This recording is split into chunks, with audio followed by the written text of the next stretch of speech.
പല ഹോട്ടലിൽ പോയിട്ട് ഭക്ഷണം കഴിച്ചിട്ടുണ്ട്, പക്ഷെ ഇങ്ങനൊരു ഐറ്റം നിരത്തിയുള്ളത് ആദ്യമായിട്ടാണ്. ഇത് വേറെ ഒരു കടകളിലും ഇങ്ങനെ ഒരു കറി ആരും കണ്ടിട്ടില്ല. ടേസ്റ്റ് നോക്കിയാൽ പിന്നെ ഇത് കുറച്ചുകൂടി കഴിക്കണമെന്ന് പറയും. ആണോ? ആ ചേച്ചി നിൽക്കുന്നത് കണ്ടോ, അതാണ് നമ്മുടെ സുശീല ചേച്ചി കേട്ടോ. കുറേ പേർക്ക് അറിയാൻ പറ്റും, കാരണം ചേച്ചി പണ്ട് തൊട്ടേ വൈറലാണ്. 10-15 വർഷം മുമ്പ് കട തുടങ്ങുമ്പോൾ ഇവിടെയായിരുന്നു കട തുടക്കത്തിൽ. വീടോട് ചേർന്ന് വീടിൻ്റെ ഫ്രണ്ടിൽ ചെറിയ ഒരു ഗ്രില്ലിട്ട കട.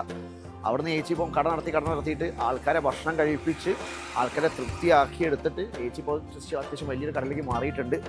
എന്തായാലും ഞാൻ പറഞ്ഞല്ലോ, 30ഓളം തരം കറി, 30 കറി കൂട്ടിയ ഉച്ചഭക്ഷണം എങ്ങനെ കഴിച്ചു തീർക്കും?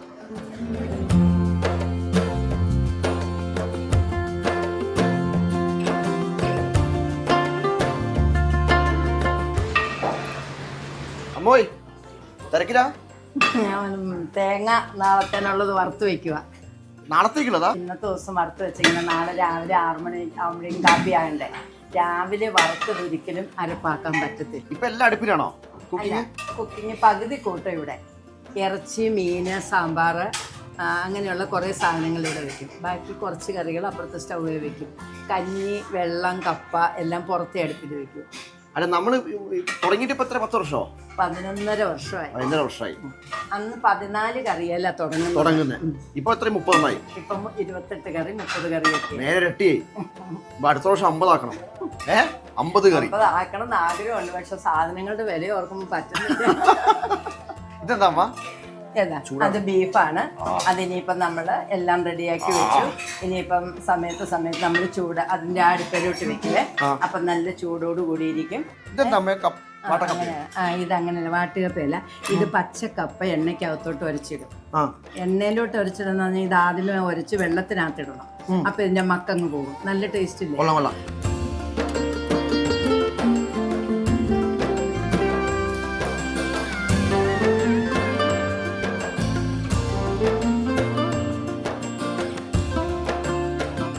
ഇല്ലേ?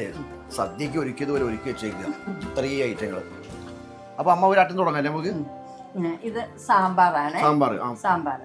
ഇത് പച്ചമോരാണ്, പുളിശ്ശേരിയാണ്, പച്ചടിയാണ്, പാവയ്ക്ക പച്ചടി, തീയലാണ്, പാവയ്ക്ക തീയലാണ്. ഇത് പരിപ്പ് കറിയാണ്. ഇത് മീൻ ചമ്മന്തി. ഇത് ഉലുവ കറി വെച്ചതാ. ഉലുവ ആദ്യമായിട്ടാണ് കറി വെച്ച് കാണുന്നതെന്ന് എല്ലാരും പറയുന്നത്. നല്ല കയ്പാണ്. പിന്നെ ഇത് മീൻ ചാറാണ്. ഇത് വാഴക്കാത്തോരൻ, കപ്പളങ്ങ മെഴുക്ക് വരട്ടി, പപ്പായ. ഇത് ഇഞ്ചിത്തീയലാണ്. ഇതാണ് ചെമ്മീനും തക്കാളിയും. അതെല്ലാ ദിവസവും ഉണ്ടാവും. അതെല്ലാ ദിവസവും ഉണ്ട് ഈ കറി. ചെമ്മീനും തക്കാളിയും അതുപോലെ തന്നെ ബീഫും. ഇത് ബീഫ് ഇടിച്ചതാണ്. ബീഫ് ഇടിച്ചത്. ഇത് പൈനാപ്പിള് ഒരു സ്വീറ്റായിട്ട് വെക്കുന്നതാണ്. ഇത് വേറെ ഒരു കടകളിലും ഇങ്ങനെ ഒരു കറി ആരും കണ്ടിട്ടില്ല.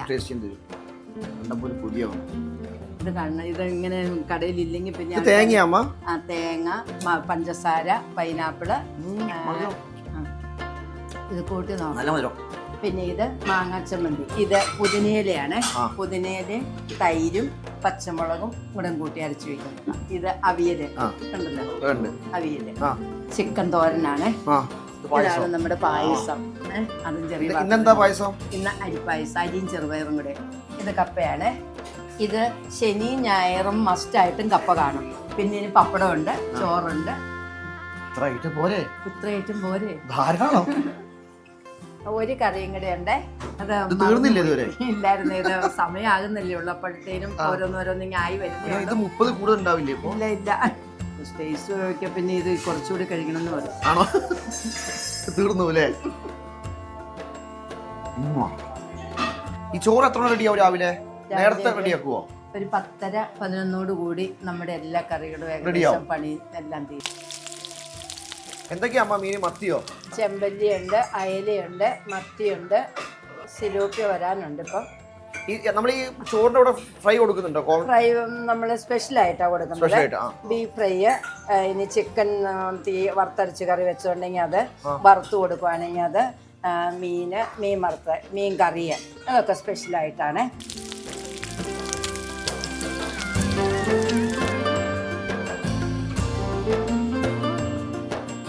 ഈ ഇടുക്കിക്കാരെ സ്വകാര്യ അഹങ്കാരം അല്ലേ? മറ്റേ കപ്പ അത് വാട്ടക്കപ്പ എന്താ വാട്ടുകപ്പ എന്താ പറയാ അമ്മ? കപ്പ വാട്ടി ഉണങ്ങി വെക്കുന്നതാണ്. ആ.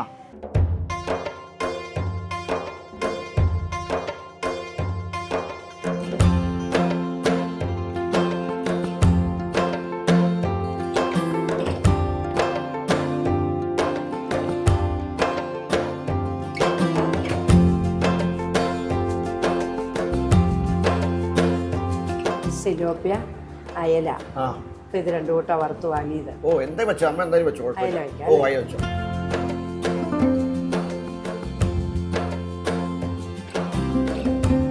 ഇത് വല്ലാത്തൊരു കൺഫ്യൂഷൻ ആയിട്ടോ. ഇതിപ്പോൾ ഇവിടെ തുടങ്ങണം എന്നറിയില്ല. നമ്മളിപ്പം പല ഹോട്ടലിൽ പോയിട്ട് ഭക്ഷണം കഴിച്ചിട്ടുണ്ട്, പക്ഷെ ഇങ്ങനൊരു ഐറ്റം നിരത്തിയുള്ളത് ആദ്യമായിട്ടാണ്. ഇതാണ് ഇവിടുത്തെ ഒരു വേറെ സ്പെഷ്യൽ. അമ്മയുടെ സ്പെഷ്യൽ ചിക്കൻ തോര. നമ്മൾ എക്സൽ ലൊക്കേഷൻ പറയുകയാണെങ്കിലും മൂലമറ്റൊന്ന് എന്താ അശോക ജംഗ്ഷൻ അമ്മ? അശോക ജംഗ്ഷൻ എന്ന് പറയരുത്, കാരണം ഞങ്ങളുടെ ഈ സ്ഥലത്തിനൊരു പ്രത്യേകം ഇന്റർമീഡിയറ്റ് എന്ന സ്ഥലപ്പേര്. പുറത്തോട്ടുള്ളവര് മൂലമറ്റെന്ന് പറയുമ്പോഴാണല്ലോ അധികം അറിയുന്നത്. അപ്പോൾ ഒരു റോഡ് പോകുന്ന മൂലമറ്റത്തിന് അവിടെ വരുന്ന കഴിയുമ്പോഴേക്കും ലെഫ്റ്റ് തിരിഞ്ഞ് കയറ്റം കയറാൻ തുടങ്ങുന്ന ഇടുക്കി റൂട്ട്. അവിടുന്ന് ആ ഇടുക്കി റൂട്ടിലേക്ക് കയറ്റം കയറി ഒരു 3/4 കിലോമീറ്റർ വന്നു കഴിയുമ്പോൾ നമ്മുടെ കടയാവും.